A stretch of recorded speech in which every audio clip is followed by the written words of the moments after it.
پلانمان هەیە لەگەڵ بەشی هونەری خۆمان و لەگەڵ بەشی نەخشەدانانە لە کارکردنیان چەند هەزار دۆنم زەویەکمان کوژاندۆت و خەریکین بۆی ئیتفاقکەین و ئیفرازیکەین بەسەر ئەو چین و توێژانەی کە ڕەزامەندیان هەیە ئەگەڕێنەوە بۆ لامان ئەو ساکە بە تیر و پشکی زەویان پێدرێت و بە مەبەستی خۆیان نەگەن ئینشاءالله.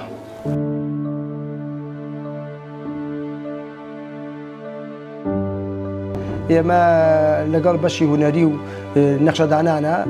تەنسیقمان هەیە لە کارکردنان و چەند پارچە زەویەشی زۆر تا نزیکانی بناو ئەکوژێنرێتەوە و ئەوەی کە تێبینیشمان کردو احتیمال لەوانێت تا 1000 فەرمانبەر لای ئێمە بە هەموو سێکتەرەکان بۆمان بێتەوە و زەویان بۆ ئامادە ئەکەین و بە تیری پشکی ئینشاءالله ئەوانەی کە بە خاڵبەندین و ئەوانەی کە سوودمەند نەبوونە پیانە دابەشێکن بەسەریاندا.